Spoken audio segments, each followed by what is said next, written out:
John ने अपने हाथ में हेडशॉट और रिज्यूम पकड़ा हुआ था। उसकी आंखों में एक अजीब सी चमक थी, जैसे वह अपने सपनों को हकीकत में बदलने के लिए तैयार हो। उसके हाथों में पसीना आ रहा था। यह उसका पहला बड़ा ऑडिशन था और वह किसी भी तरह से इसे खोना नहीं चाहता था। ऊपर लगे फ्लोरोसेंट लाइट्स बज रहे थे और उनकी टिमटिमाहट ने माहौल को और भी तनावपूर्ण बना दिया था और उसके पैर भी कांप रहे थे। हर गुजरते पल के साथ उसकी बेचैनी बढ़ती जा रही थी। यही था शो बिजनेस में आने का उसका मौका। उसने खुद से वादा किया था कि वह अपना सर्वश्रेष्ठ देगा। कास्टिंग ऑफिस जॉन के मन में जो भव्य स्टेज का सपना था, उससे कोसों दूर था। यह जगह छोटी और तंग थी, लेकिन उसके सपने विशाल थे। छोटा सा, हर जगह पोस्टर्स चिपके हुए जो पिछले ऑडिशन और प्रोडक्शंस की याद दिला रहे थे। वहां बासी कॉफी और निराशा की हल्की सी गंध आ रही थी। यह गंध उसकी उम्मीदों को कमजोर कर रही थी। स्क्रिप्ट्स और कॉफी मग से भरे हुए डेस्क के पीछे रिसेप्शनिस्ट बैठी थी, जो अपने काम में व्यस्त थी। उसे जॉन के आने का जरा भी एहसास नहीं था। वह अपने ही दुनिया में खोई हुई थी।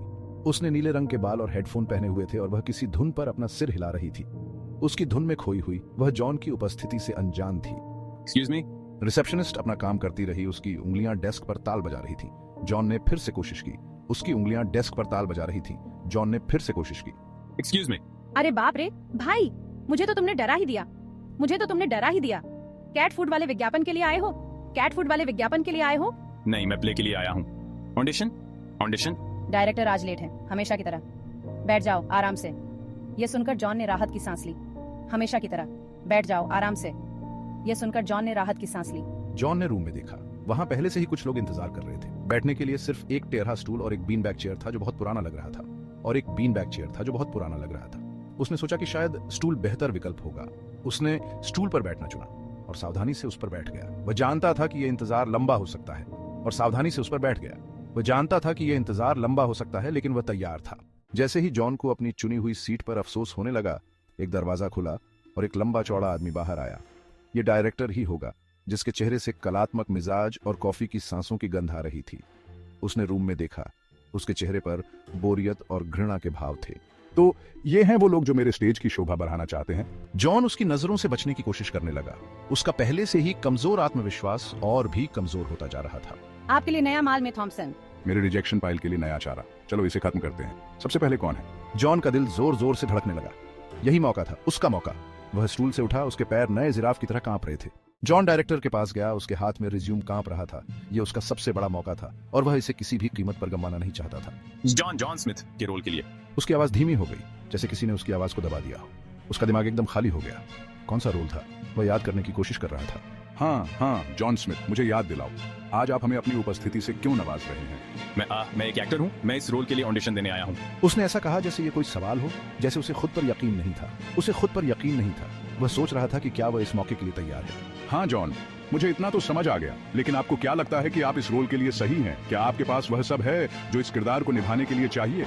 मैं बहुत एक्सप्रेसिव हो सकता हूँ। मैं अपने इमोशंस को अच्छे से दिखा सकता हूँ। उसने अपनी आंखें बड़ी करके और अपने चेहरे को एक अजीब मुस्कान देकर दिखाया। यह उसकी कोशिश थी वो खुद को साबित करने की। ठीक है, तो चलिए इस एक्सप्रेसिवनेस को देखते हैं। हैमलेट का सोलिलॉक्वी। आप इसे जानते हैं? बिल्कुल। जॉन का पेट घूम गया। उसे लगा जैसे उसके पेट में तितलियां उड़ रही हों। उसे सोलिलॉक्वी याद था, थ्योरी में।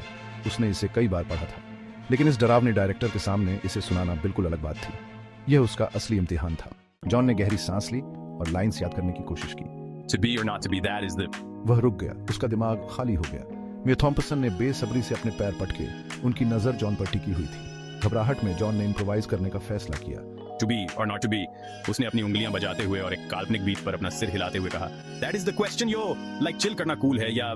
जॉन रुक गया। उसे अपनी आधुनिक व्याख्या की बेतुकी लगने लगी। मिया थॉम्पसन की भौहें ऊपर उठ गईं। दिलचस्प व्याख्या जॉन।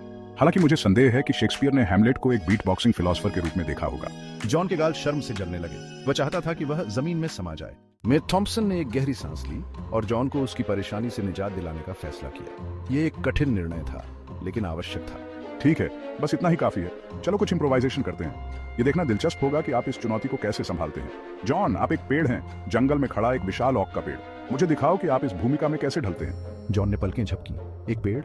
उसे समझ नहीं आ रहा था कि उसे राहत मिले या ज्यादा डर लगे। यह उसके लिए एक नई और अजीब स्थिति थी। उसने अजीब तरह से अपने पैरों को अलग अलग रखा और अपने हाथों को अपने सिर के ऊपर उठा लिया, जैसे एक पेड़ की शाखाएं हों। यह एक असहज स्थिति थी, लेकिन उसने कोशिश की। मैं एक पेड़ हूँ, उसने कहा। उसकी आवाज कांप रही थी। यह स्पष्ट था कि वह नर्वस था। मिया थॉम्पसन ने अपने माथे को रगड़ा। उनका धैर्य अब खत्म होने वाला था। यह स्थिति उनके लिए भी चुनौतीपूर्ण थी। हाँ जॉन, मैं देख सकता हूँ, लेकिन आप किस तरह का पेड़ हैं? आप कैसा महसूस करते हैं? मुझे दिखाओ, अपनी भावनाओं को व्यक्त करो। जॉन इम्प्रेस करने के लिए बेताब अपने कूल्हों को हिलाने लगा और अपने हाथों को फड़फड़ाने लगा। वह पूरी तरह से भूमिका में डूबने की कोशिश कर रहा था। मैं एक खुश पेड़ हूँ, मुझे धूप और पंछी बहुत पसंद है, उसने उत्साह से कहा, मानो वह वास्तव में एक पेड़ हो। मी थॉम्सन उसे घूर रहे थे। उनके चेहरे पर मनोरंजन और डर का मिश्रण था। यह दृश्य उनके लिए भी अप्रत्याशित था। यह जॉन एक पेड़ नहीं है, यह मुझे नहीं पता कि यह क्या है, लेकिन यह निश्चित रूप से कुछ अलग है। मी थॉम्सन ने ताली बजाई, जिससे जॉन के ऑडिशन का अंत हुआ। अपने समय के लिए धन्यवाद जॉन, हम संपर्क करेंगे। उन्होंने हाथ हिलाकर जॉन को जाने का इशारा किया। उनका मतलब साफ था।